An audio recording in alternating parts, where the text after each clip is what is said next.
So thanks, Dr. Eisenberg, or Associate Professor Eisenberg. Thanks for being with us today. And I'll hand it over to you. Thank you. No worries. Thanks, Monica. Thanks for inviting me, and thanks everybody for having me. And you'll see also the names, if not the faces, of the academics that Monica was talking about then. Oh, there's Alan and Rebecca. So we won't be recording their part of the meeting because it's so world-leading, we don't want other people copying. So I'll turn the recording off when we get to that part of the meeting, but we can record this part. And you can ask me your questions at the end. I'll try not to talk on and on and on. And there'll be more time for discussion of the questions, I think, before we get onto the science part, which is really exciting. It's probably all exciting, I guess. So if it's okay with you guys, I'll share my screen and hopefully you'll be able to see it and hear me. Share. And I'll just go to PowerPoint. Here we go. Can you see that? Yep, great. So that's Canara that you were talking about, and Hunter ENT that's there. Started with Colin Reid, that some of you may remember, and myself back in 2002, across the road from that, and we've moved up the hill and then back down there, and then getting all those other fantastic people to help has been great. And you can also see the little Next Sense logo down there. Can you see my arrow? Yeah. Yep. Great. So we're in with them, which is great. Next Sense used to be called SCIC, the Cochlear Implant Centre, based in Sydney, and that was started by in conjunction with Prof Gibson, and you've all had talks from him, and he's been a wonderful mentor to me early in my career. Oh, that went too fast. And the other people to thank, because none of this happens on your own. There's lots and lots of different people involved with the care of the patients and with setting all these things up. So there's the Hunter ENT team, there's Next Sense I just mentioned, there's the public hospital as well, and our registrars and fellows and so on, and the university, which Alan and Rebecca from. And, you know, I was always taught never to trust a diagram with more than 2 arrows, but this one's quite helpful for us with Ménière's. And if you're all Ménière's sufferers, or you all know Ménière's sufferers, then you will realise it is a long, convoluted pathway through the disease, unfortunately. Hang on one sec. Can you hear me? Yep. So management of Ménière's disease, surgery really is for the endpoint when nothing else has worked. But I guess another thing to take into consideration is if you lose all your hearing from Ménière's disease, surgery becomes an earlier possible option. And I guess we'll talk about that a little bit. So it's not only at the end point, I suppose, but from the beginning, you know, we need to establish that someone has Ménière's disease. And I'm not going to talk about that to start with. Not everybody that's got balance trouble and vertigo has Ménière's disease. You know, some people might have a tumour, for example, and we'd need to do an MRI scan early on. But once we've established that, most of the treatment is medical. And people will have these different problems to varying degrees. And I'm sure the Ménière sufferers in the audience may have had many of these effects of the disease. And, you know, I'd like to emphasize, I guess, what a horrible disease it is to have. And the stress and the anger and the depression are completely understandable. And I often say to people, I wouldn't wish this on my worst enemy. You know, it's a terrible disease, and it can wind up, you know, as many of you well know, keeping you home or in bed and away from all the good bits of life. So when we're going to do surgery, we need to think about anatomy, and this is a really complicated bit of the body. It's kind of practically in the center of the head, and it's affected by lots of other things, the external world and the internal world. And the reason for that is that when we're a embryo, very early in development, just like the other animals, that the ear system is in parallel with everything from a snake that hears with its jaw on the ground to us that hears through the vibration, and most mammals hear, or all mammals hear in a similar way through vibrations in the air. All of these creatures, including fish that have this organ on the side of their body, the lateral line organ, they all form in the same way. They have folding, and these folds create gills in fish. And you can see if between the yellow and the blue line here, that if you could just get rid of the red bit in between, you'd have a communication between the inside and the outside of the little peanut-shaped embryo, and that would be gills. But this little red bit in between is very important, because that's the bit that makes up the eardrum and the hammer and the anvil. But the inner bit, which contains the balance system and the vestibular nerve that you can see there, which is a lot of what we're talking about today, forms separately and migrates from nerve tissue to go deep in here under all these gills. So this would be the gill through here, the red bit, if you like, give you an idea. But we don't have a gill because we've got this membrane over it. And then the really important stuff, I mean, it's all important, but you've got these, at the cellular level, really complicated connections between cells and nerves that then go to the brain that we'll get to talk about. And hopefully Alan and Rebecca will talk a little bit about those with us, with the research we've been collaborating on for years now. So you might notice there's something missing on this diagram. Do we only have 5 senses? What about balance? So how do we make this move? So for the forgotten sense, right, Rob? Exactly. Why isn't it there? It must be very frustrating to you, Alan. Your whole career has been devoted to balance, yes, and it left off those charts, and we all talk about tragic. Tragic.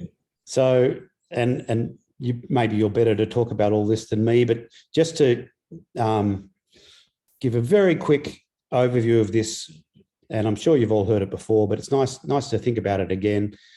There's 2 different kinds of organs. These ones in 3 dimensions that tell us which way our head's turning in space. And that's because as the fluid in the inertia in the fluid there stays still, and as we turn, it moves relative to the surrounding structures, which include these big blobs of jelly. They sort of look big in a picture, but we can assure you they are super tiny. And the nerve fibers in them get deformed by the movement, which opens, you don't have to know all this, but it opens little channels that allow ions to flow, which then causes an action potential along a nerve fiber that then goes to our brain. And our brain needs this information. And then there's these 2 other organs that tell us not how we're turning, but our static head position in space. So is my head like this, or is my head like that? Called the saccule and the utricle. And they have these little rocks there called otoconia, and the gravity of those weighing down on the jelly tells these, is what bends these clever little hairs that allow the channels to open and the currents to flow. So if you turn your head on its side, the weight of those tiny rocks bends them. So if anyone says to you, you've got rocks in your head, you go, yeah, I do. And they're the things that dislodge and move into these areas, the 3-dimensional turning of the head areas, to give the thing called benign positional vertigo, which is one of the differential diagnoses. So one of the things that can get muddled up for Ménière's if it's early in the Ménières. So this is only part of our balance system, believe it or not. So the inner ear is a third of our balance system. We do need the eyes, and we do need our joint position sense and our movement feeling. That's the exteroception I mentioned there. And those three things, red, green, and blue in this arrow, we need our brain to process them. And that then helps us send signals from the brain to the body, which helps us with posture and balance. So we need all these parts, and some of you who may have had damage to your balance system from whatever cause will know how important it is to have the sight. So and the joint position sense, because when you're going downstairs at night, you really need to be very careful, no matter how well you've rehabilitated from a vestibular loss. Now, in this disease, and I'm sorry if you've heard all this before, but in this disease, we think that there's too much fluid in the what's called the membranous labyrinth, which is the blue bit, causing it to be swollen.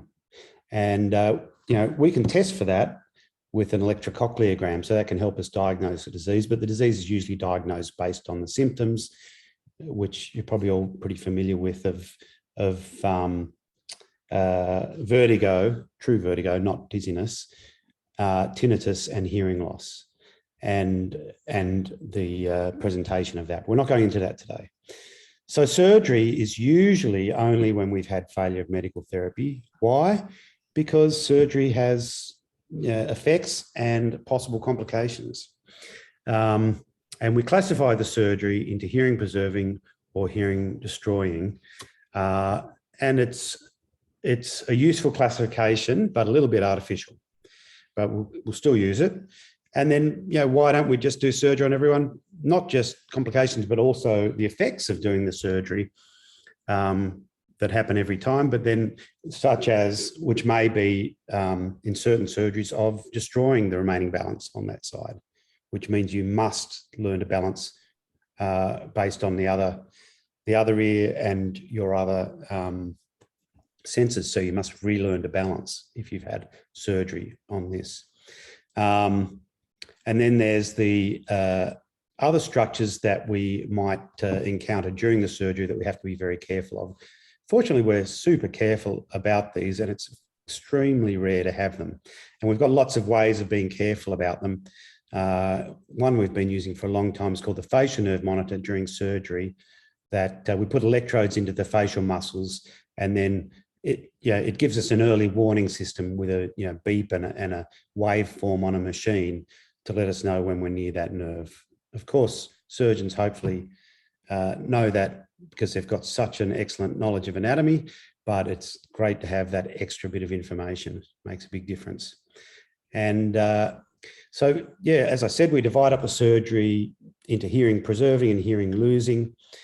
And hopefully when we're preserving hearing, we can maybe restore normal endolymphatic volume. So that's the name of that blue bit I showed you in that diagram. Whoop.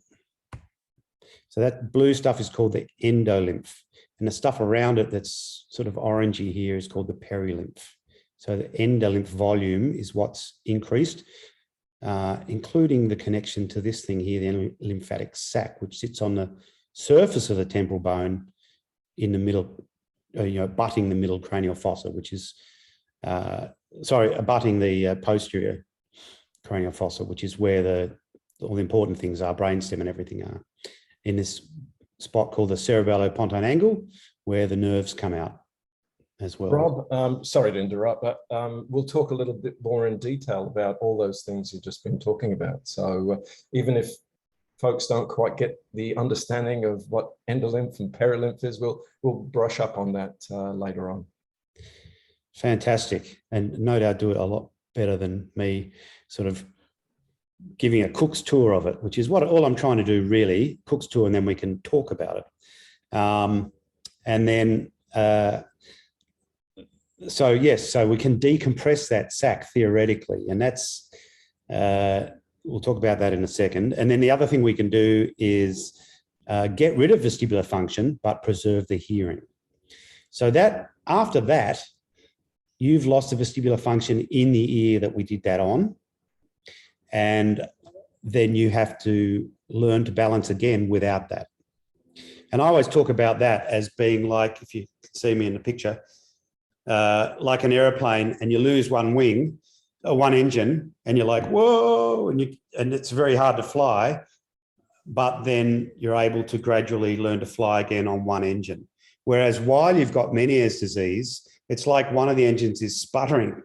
And so you're constantly trying to adjust. It's very hard to compensate and to learn to balance again while you've got the disease. And that's why every time you get an attack, you go down. So the first thing on this diagram, strangely, is a ventilation tube. Now, they're also called grommets. That's what a grommet is in Newcastle. But this is what they look like in your ear. They're a tiny tube that allows the air pressure to equalize between the middle ear and the ear canal. Now, obviously they would let any fluid go in there, so you've got to be careful with swimming if there's, especially in dirty water, that would go in and cause an infection. But the benefit of that is surprisingly, well, it's interesting because there is a device called the Ménière device that sends pulses of air through that tiny tube, which then bounces one of the membranes of the middle ear on the inside, and this is the theory, and causes shift in there, which might unblock the flow of the fluid in that end lymph. And that's something that can be used fairly early in the disease because a grommet has such a low complication rate, and we can often just do it in the chair in the rooms. So, and the grommet is also a good way we can deliver chemicals into the middle ear, such as steroids that might settle down. They can be injected, but they can also be put through a grommet. They might settle down an acute attack, or things that kill the vestibular system, which are called aminoglycosides, and the typical one is gentamicin, that we can inject or put as drops through that grommet. Unfortunately, it does sometimes kill the hearing, and it doesn't work every time, and you've got to use it a number of times. And, you know, it's not, that's not, putting gentamicin is not really considered a hearing preserving thing, but steroids certainly are. So that's the grommet. What are the more hearing preserving things, I guess? The least likely to cause any damage is endolymphatic sac surgery. Unfortunately, it's also the least likely to work. And it's come under, it's been discredited around the world, and most places, apart from where it was developed in France, don't do it anymore. I mean, very few places do it on a regular basis, and certainly people like me who treat people for Meniere's disease surgically on a regular basis rarely do it because people don't want an extra operation. And I think there's better alternatives now because most people have already lost some hearing anyway. And I also think that if you've got the ability, the other surgery, the vestibular nerve section that we'll talk about here, is better. So, but anyway, if we are to do this surgery, what it is to open up this little sac here on the bone. And the way we get to it is sort of by drilling around, avoiding these things and drilling around them to get to the sac and open it up. And you can see a long time ago, I wrote the book that all the registrars now use to learn how to do this kind of surgery. And this is one of the things we showed was how you do this, which is, here's that nerve we talked about, the facial nerve. So this is a temporal bone. This is, and all the surgeons who do ear surgery, hopefully, learn on donated people's body parts before they do it. And this part, the temporal bone contains the ear, and you can see the ear canal and the eardrum at the end there. And you can also see the facial nerve that we have to contend with coming through the bone and coming out down there. So I did all this when I was a registrar here at Newcastle University in 1996. And with the eye of faith, you can see a bulge in the lining of the brain, the dura, just in front of this vein, big vein here called the sigmoid sinus. That's the sac. And you draw a line from the lateral semicircular canal backwards, and that shows you where the sac is. So that's how we do it. There's that line drawn. We would never do this. We wouldn't open this up, but it's just for demonstration purposes. You draw the line back, and then you can see there's the lymphatic sac there. It's a bit thicker. That's just pushing on the dura. And what we do is, ES stands for endolymphatic sac. For that endolymphatic sac operation, you can just open it up and put something in there to allow it to drain. Now, it's never been proven that that works, and the rates of success at helping people's symptoms from that surgery are fairly equivalent with just about every other non-surgical treatment of Ménière's, about 60%. And it's usually temporary, like the other treatments. So better than even, I guess, but not necessarily better than placebo. Now, Prof Gibson, who pioneered this area, talked a lot about the hormone sacin that's made, that promotes the production of the lymph and might play a part in the disease. And he thought that if we more than just destroyed the sac, but it actually removed where the sac went behind in the duct, which contains all the glands that have sacin, that we could improve the disease. And he had a lot better results from that than the other published results around the world. But even so, other people weren't able to reproduce that results. So it hasn't become a standard procedure. Now, I have, when people have begged me, done that procedure and had good temporary results. The procedure that Prof Gibson taught me. But again, in the end, their disease has come back and required more treatment in my hands. So again, my numbers are not large enough to give scientific confidence in it. So my preferred procedure when we're trying to preserve hearing is actually just to cut the balance nerve and not the hearing nerve. Now, this is fairly major. We usually would go through the, at least, partly through the intracranial cavity. So we're next to the brain, so there are more risks. But it is a wonderful procedure, and we can, and during the procedure, we cut that balance nerve only and don't cut the hearing nerve. You can see how easy it would be to, well, it looks easy to do on this picture, but these things are super, super tiny, 0.5 millimeter each in width, or 0.7 of a millimeter each in width. And they're hard to tell apart. It looks like there's a separation between them here, but that can be hard to find. So we actually monitor during the procedure. We monitor the hearing. We've always had this clever guy coming up from Sydney, Hallett, who worked with Professor Gibson for years to develop some of these technologies, who's able to monitor the cochlear nerve for us so we don't cut that. And you can also see behind those nerves, the facial nerve, which moves your face. And also there's all these blood vessels. So it's a significant operation. These blood vessels could go to important parts of the brainstem, and damaging them could cause a stroke. I mean, obviously we're super careful. That's a view during actual surgery. And usually there's a vessel that's pretty helpful for us to delineate, a tiny vessel here, between the vestibular nerve above and the cochlear nerve below. And there's that vessel we want to avoid there. So that's been a fantastic procedure for me. And it's been especially good for people who are having drop attacks, or who work heavy machinery or in the mines, and they can't work, or they drive a truck, and they just don't know when these attacks are going to come on them, and they can't work anymore. They can't function. But really anyone who can't manage with their life anymore could have that procedure to get their life back. They then have to, of course, balance learn how to rebalance, which I'll just mention briefly at the very end. And okay, so let's move on to, okay, if you've already lost your hearing in particular, you may as well do a procedure where you don't have to go next to the brain like that. There's the brain there and the important blood vessels, where you just go within the temporal bone, that bone I showed you from the book, and you can destroy the balance system surgically that way.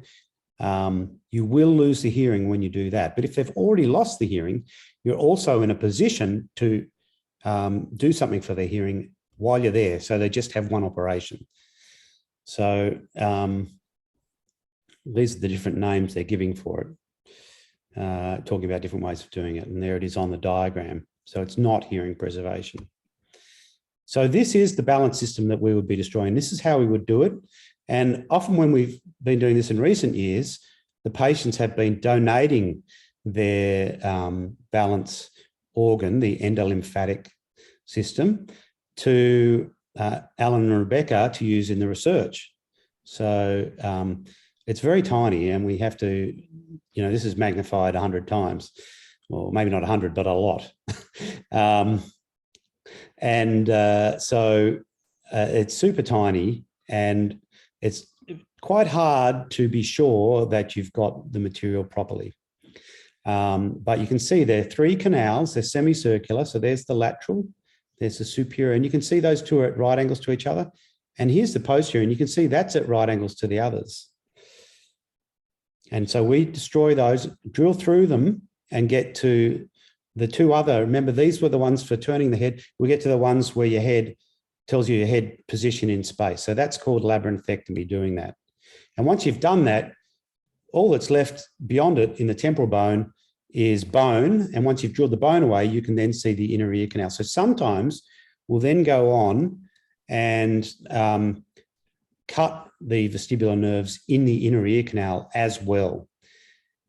Because occasionally there is a tiny branch here, which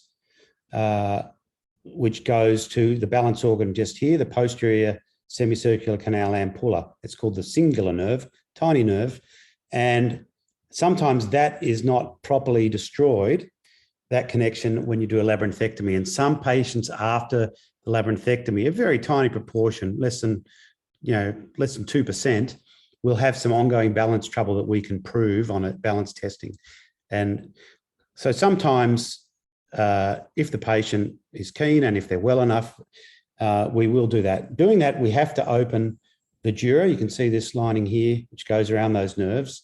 And once we open the dura, it does risk brain fluid leaking into the ear. So it increases the risk of a complication of brain fluid leakage, CSF leak, which we would then have to fix. Because if fluid is leaking out, germs can go the other way and get into the brain and cause meningitis. So it's a serious complication. It needs to be fixed. So there's the inferior vestibular nerve after it's been cut. There's the superior vestibular nerve. So we'd have to seal off. So once they've been cut, they won't reform, but we do have to seal off the dura there. So that's fixing the vertigo. But of course, a lot of people have other problems, in particular hearing loss, but sometimes also tinnitus. And these days we have the technology to help their hearing loss. So I'm going to just talk about it briefly. Unfortunately, it's not as simple as the book I used to read to my kids when they were little, where you could just get something out of the ear and they could hear again. It might feel like the ear is just blocked with something, but it's actually loss of the function of the cochlea. And so people often want to hear again from after Meniere's disease or after its treatment. And it's a bit tricky in deciding how to treat the hearing, because this is usually, hopefully, only in one ear.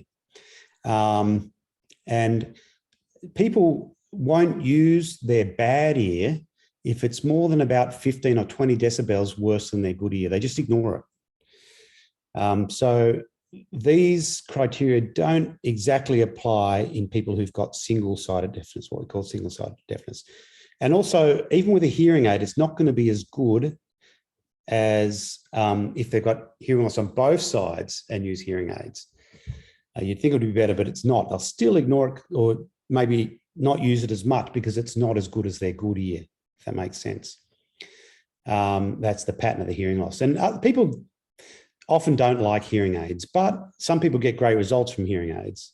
But it's funny, you know, people with hearing, this is an old study, and I bet it's probably changed now, but this was a study, you know, if you were given an opportunity to improve your quality of life for your hearing loss, which of the following would you pick? Only 60% would pick a device to improve their hearing. And why is that? I guess those reasons back there. But, you know, we've come from the Stone Age to the Silicon Age now. We've got these great solutions. They don't have to be so obvious. And these days, people are just walking around wearing stuff in their ears the whole time anyway, you know, and look how glamorous you can look. That's how glamorous I look when I'm wearing something in my ear. So there's a few things that we've learnt in the last 30 years with implants. And one of the things is that bone can actually grow into things that are implanted into it, which can improve the connection, which can then help us deliver the vibration, which essentially is what hearing is, the vibration to the inner ear. So it can go through the bone to the inner ear, the vibration. And it used to have to be done through the skin, but now we can do it entirely covered in skin with something. There's something called a bone bridge implant, and there's a new implant from Cochlear that's a similar sort of a thing. So I probably should have put this slide somewhere else when we're talking about single-sided deafness, but it is very disabling being deaf in one ear, even if you are not enjoying a hearing aid of any sort. And it has a lot of effects, and some people can learn to live with it and some people can't. It's quite variable. But now we have these bone conduction implants. They're a great option for those people who do want to deal with it and can't live with it, or don't want to live with it. But of course, we've also got the option, if the hearing's really bad, of a cochlear implant. Now, with a cochlear implant, you've got to relearn to hear. The hearings, to start with, can sound a bit like Darth Vader or Daffy Duck, and then the brain relearns, just like you might relearn to balance. It has certain great advantages, one of which is that it might help tinnitus, which is often a problem for Meniere's patients. And it's become pretty accepted even within the deaf community now. This is an old slide. But yeah, you've got to have surgery.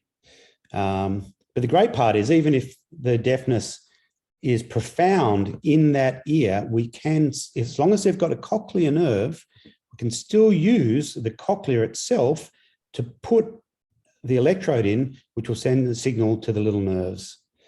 So there's the little, so the electrode sits hopefully in this thing called the scala tympani and sends a signal which goes to these little nerves here. So to get to it, we, this is from the book again, we go between the nerve that moves your face, between the nerve of taste, in front of your balance, to get to your hearing organ down here. And that little dot tells you next to the stapes bone, all very tiny. And we put the electrode down the cochlea in through that scala tympani, and it has these what called channels on it, each of which can work separately to send electric current to the nerves. So there's that channel there sending electric current to the nerve. So you can see there's a really pretty picture from Cochlear of their cochlear implant there with the electrode that runs down there, and then each of the channels sending a signal to the adjacent nerve, which then gets carried along the nerve to the brain to work it out. And then you can have something sitting on the back of your ear going to something held on magnetically back here, or you can even have ones that don't even have that part if you really want to avoid anything visible. And it can be hidden in your hair, and if you're bald, you can have it skin colored. So you can have them all different colors. And people get amazing results with hearing from cochlear implants. The majority of people get really, really good hearing. And I'd say these are even better now. Some people don't get good results, but it's really a tiny minority now. And we measure their hearing not just by hearing sounds, at which they get great results. Everything sounds really loud, but also the resolution of the sound, how much sense it makes in terms of understanding sentences and words, and in different situations, in noise and in quiet. So that's how we decide whether somebody is going to get help from a cochlear implant. And then you've got your rehabilitation, and there's all different ways of doing that, and I won't go into that. But if we take away your balance as part of the treatment, you must do the rehabilitation to learn to balance again. And you almost need to keep doing it your whole life. You can't just stop doing exercise or activity, because you will your balance will deteriorate again. I've had a number of patients who've been doing brilliantly after some rehab as an inpatient for a week after the surgery, and have gone home, stopped doing anything, and have gone backwards and have had to do it again. So had to rehabilitate. And then, of course, what's the holy grail for all of us is maybe we could implant the vestibular system so we didn't even have to destroy it and override the Ménière's disease. And this is what's incredibly exciting to all of us, this possibility we could do an implant like the hearing implant, where the electrodes go in to stimulate the nerves. There they are, posterior, lateral, and superior semicircular canal, one for each of those, to stimulate those nerves, and potentially one that would go into the vestibule and stimulate the sacral nutrical organs as well. So very, very, very exciting. And that's the kind of thing that we think the research that Alan and Rebecca will talk to you about is going to contribute towards. All right, so now the important bit, the questions. I will stop sharing my screen. There we go. So, how long was I? 40 minutes, sorry. I was hoping to keep it to 30. That gives us 20 minutes for questions before Alan and Rebecca talk about the science and what they're doing. Any questions about surgery and where it fits into the treatment of Ménière's? Monica, do you want to be the mediator? We have one of our members here today who's actually looking at having a labyrinthectomy and a cochlear implant. I think she's a little bit hesitant about it all, so your information has been quite valuable. Have you got any questions, Julie? Oh, he's talked me into it. He's talked you, you've talked her into it.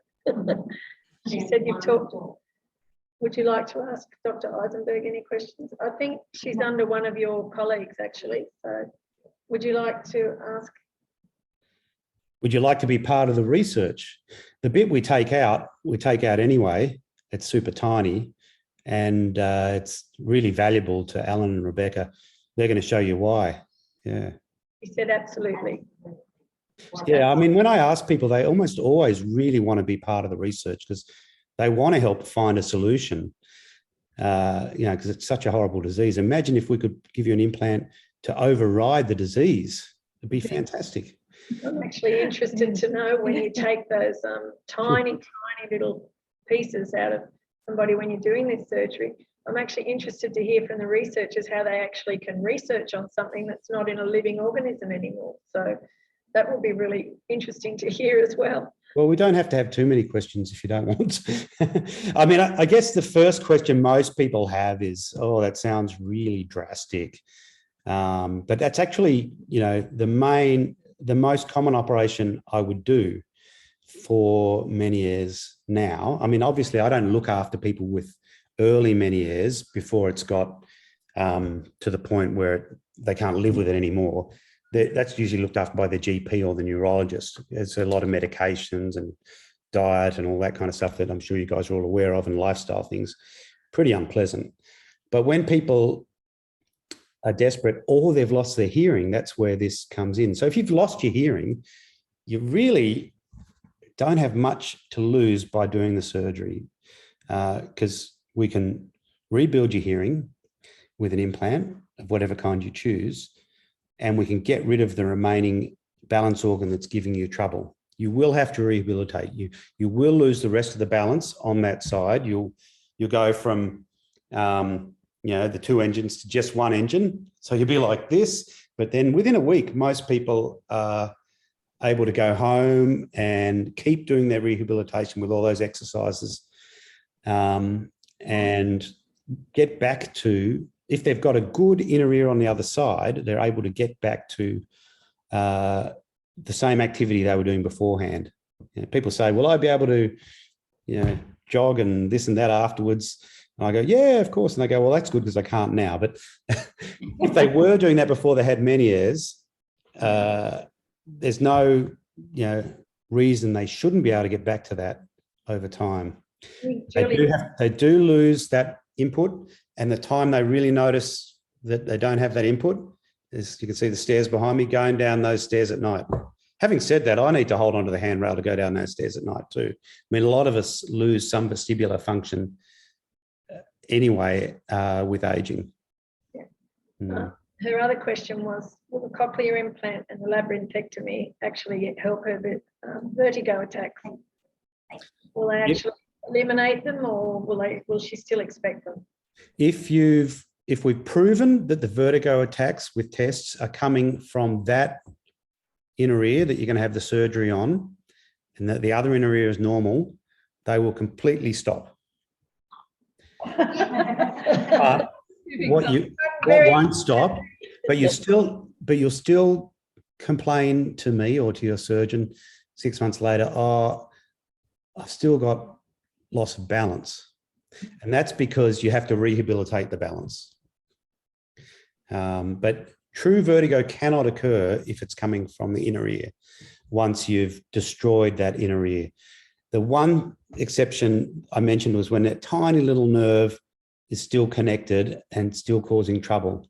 And then we could go in and cut that little nerve. And that's why some people get the nerve cut at the same time, but there's more risks. So in my experience, 98% of people will be, 49 out of 50 people will be fixed by the operation that doesn't have to go into the brain, the labyrinthectomy with cochlear implant. I have another question from Megan. Hi, Rob. You did the vestibular nerve section on me back in October. And how are you going? Tell us all about it. So what was really interesting to me was that I expected to have trouble balancing, but what I had more trouble doing was seeing like this. To me, and I've learned since that you also, as part of the vestibular nerve, you cut a thing called the vestibular ocular reflex. Am I on it? Yeah. So that to me is almost a bigger issue for me than the balance part. Really, I expected to be unbalanced, and I knew what unbalanced felt like. And so this is a whole nother thing. I think, I tried to walk down to the lake and me moving. So anything when I'm moving, if I'm still and I'm looking at something still, it's all good. But as soon as I'm moving and it's moving, yeah. So that's another whole thing that I think is worth a mention. That it really tells me how much my eyes are linked in. It can actually cut something to do with it. Not that it's not manageable, I suppose, but it's a big thing. To me, it's bigger than the balance. That the whole eye thing is bigger than the balance now that's been cut. But anyway, the rest of the surgery went really well. Got the whole. But I guess what you're saying is.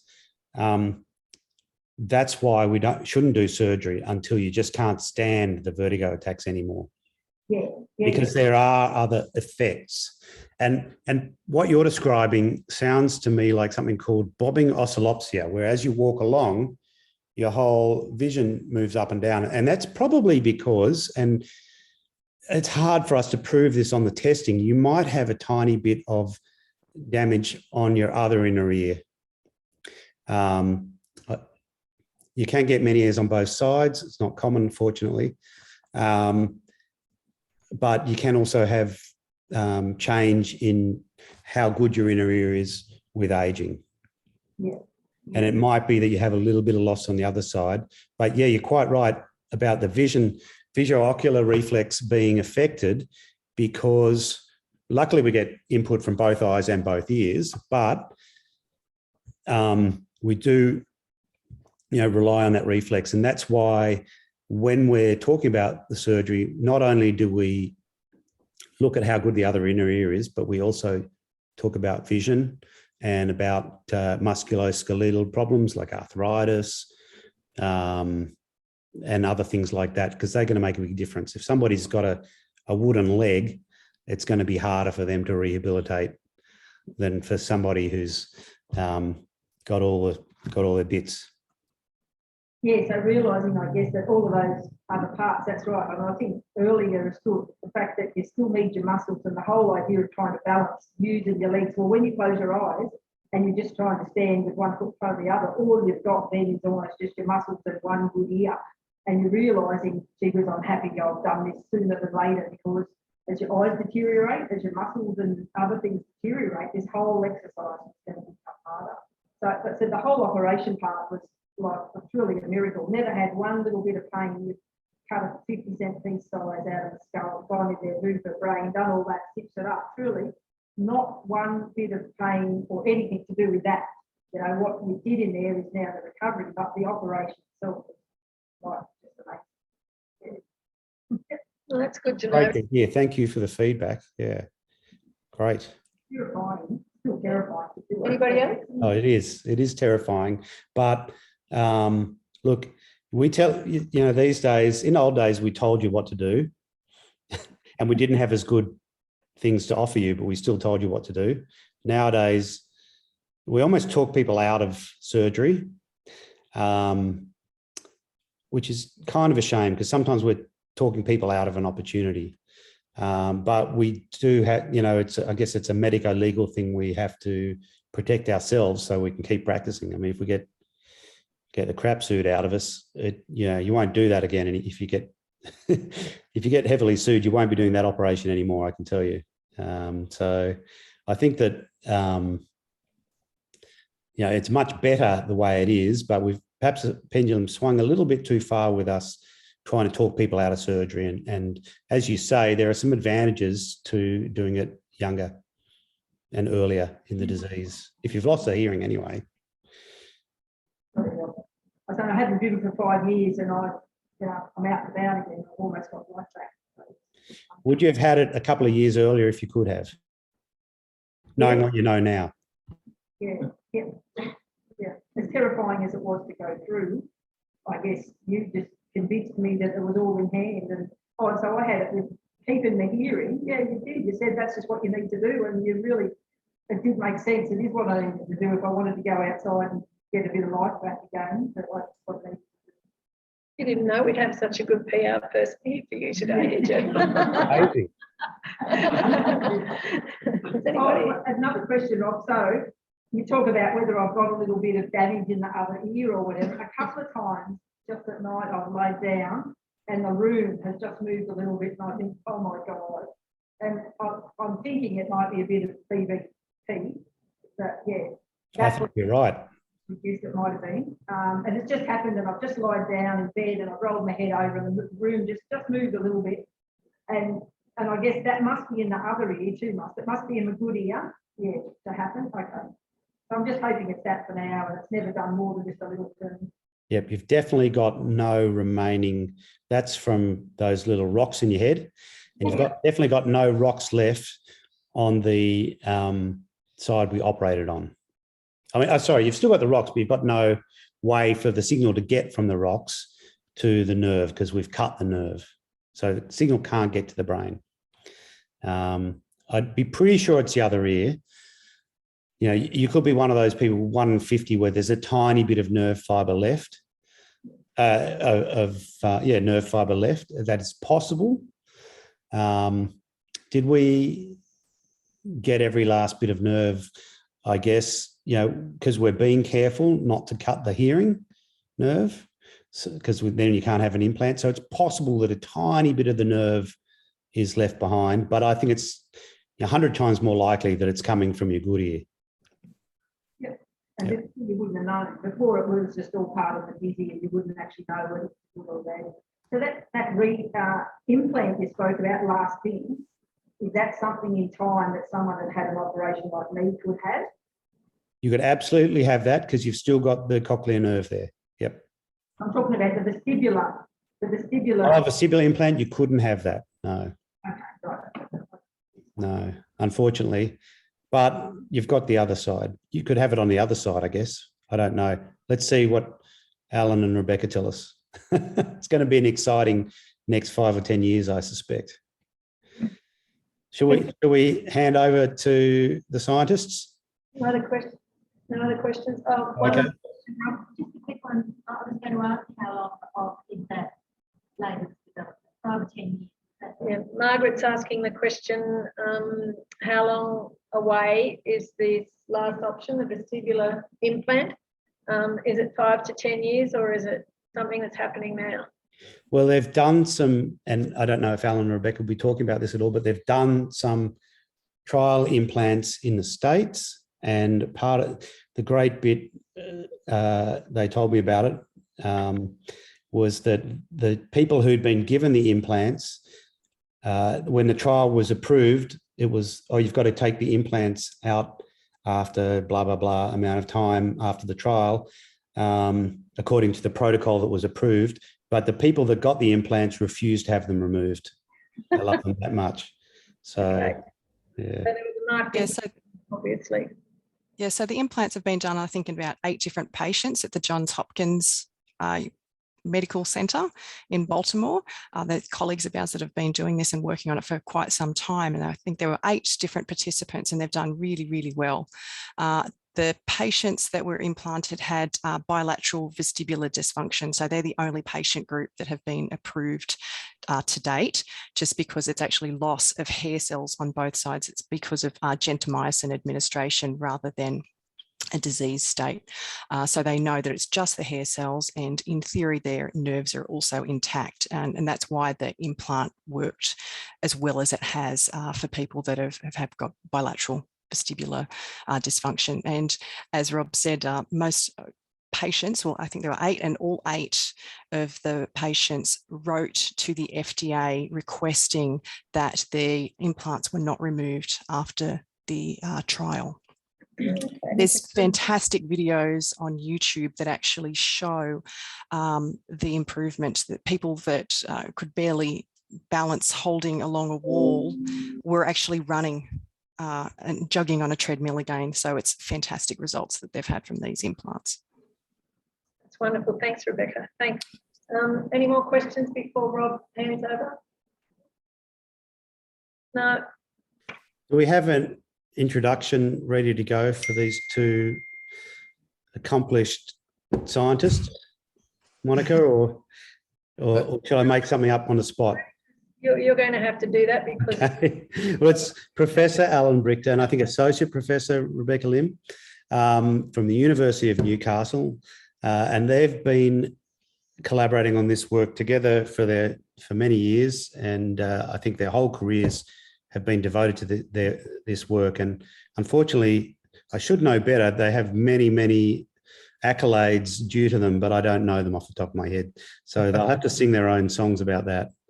We'll give an intro about what we do. It's all right. really appreciate you both being here today. Thank you very much, and we'll